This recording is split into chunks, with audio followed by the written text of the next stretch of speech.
Hai, kembali lagi di Shigatsu Channel.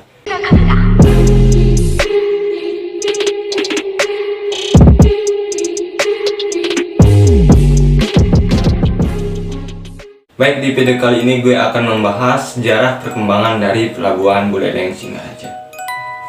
Yuk, yang baru tahu channel ini jangan lupa untuk tekan tombol subscribe, like, dan share supaya saya lebih semangat dalam membuat konten-konten terbaru. Tanpa bantuan dari kalian, channel ini tidak akan ada perubahan sama sekali.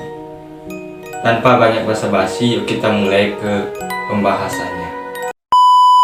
Sejarah Pelabuhan Buleleng Singaraja dibedakan menjadi 3 tahap, yaitu tahap zaman kerajaan, tahap zaman kolonial, dan tahap zaman kemerdekaan. Daerah Pelabuhan Buleleng Singaraja ini dulunya adalah daerah yang dimiliki oleh Kerajaan Buleleng. Dalam tata ruang, Pelabuhan Buleleng Singaraja ini dulu dikatakan kumuh atau kotor, dan pada masa itu belum ada penduduk. Ketika ada pelaut Bugis dari Makassar datang pada abad ke-17, mereka memiliki ikatan baik dengan Kerajaan Buleleng dan penduduk setempat, sehingga mereka diberikan tanah atau tempat tinggal pada penduduk setempat, bekerja sebagai nelayan. Lalu Kerajaan Buleleng memanfaatkan mereka sebagai armada laut karena memang mereka ahli dalam bidang kelautan. Pada tahun 1846, pemerintah Hindia Belanda menguasai daerah Bali dan menjadi kota Singaraja sebagai pusat pemerintahan di Pulau Bali. Sebagai kota pusat pemerintahan, maka dibangunlah berbagai fasilitas kota, termasuk diantaranya adalah Pelabuhan Buleleng Singaraja. Selain membuat pelabuhan utama, pemerintah Hindia Belanda juga membuat jalan utama menuju Pelabuhan Buleleng Singaraja.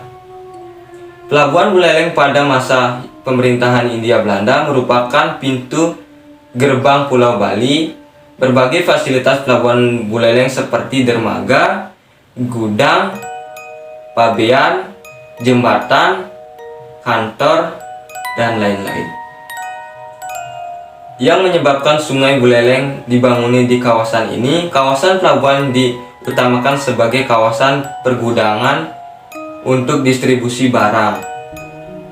Aktivitas yang ramai pada Pelabuhan Buleleng memberikan pengaruh pada kawasan di sekitar. Pelabuhan yang mulai menjadi kawasan perdagangan, deretan pertokoan mulai muncul dan menjadi sarana jual beli barang. Pertokoan ini sebagian besar dimiliki oleh bangsa atau kaum Cina yang memang terkenal adalah bangsa pedagang. Semua distribusi barang dari dan keluar Bali melalui pelabuhan ini sebagai hasil ternak dan hasil bumi. Dari Bali diekspor Malaka dan Hong Kong melalui pelabuhan ini. Banyak kapal-kapal besar berlabuh di dekat Pelabuhan Buleleng ini. Pelabuhan sebagai penghubung kota-kota. Berdasarkan catatan sejarah, perjalanan wisata yang pertama kali menuju Bali pada tahun 1920-an masuk melalui pintu utama Pelabuhan Buleleng ini. Dari sinilah para wisatawan mulai melakukan perjalanan di kawasan Bali. Jika ketentraman wisatawan akan budaya dan keindahan alam Pulau Bali membuat aktivitas pelabuhan ini tidak hanya didominasi pedagang semata. Pelabuhan Buleleng sebagai pelabuhan pertama di Bali layaknya ditempatkan sebagai monumen pariwisata yang paling penting.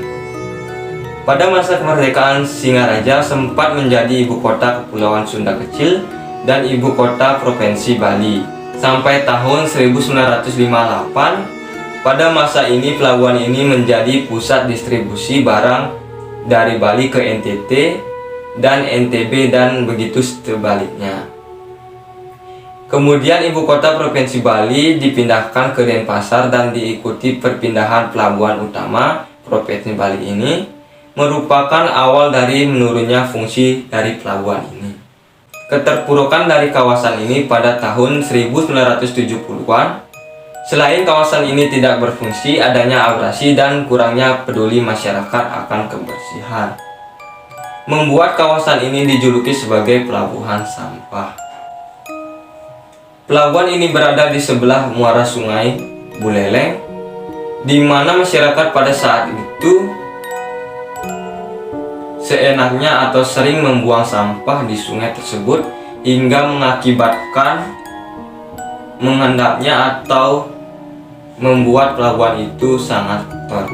Bangunan di kawasan Pelabuhan Buleleng ini diabaikan sehingga rapuh dan termakan usia.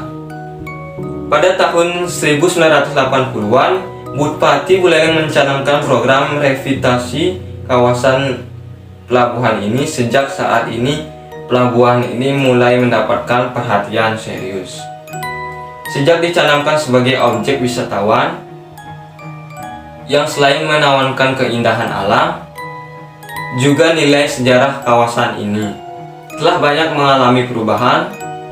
Tuntutan fasilitas baru pada kawasan ini berujung pada penghancuran bangunan dan menghilangnya objek fisik berupa pergudangan yang mencerminkan sejarah pelabuhan Buleleng kolonial di kawasan ini.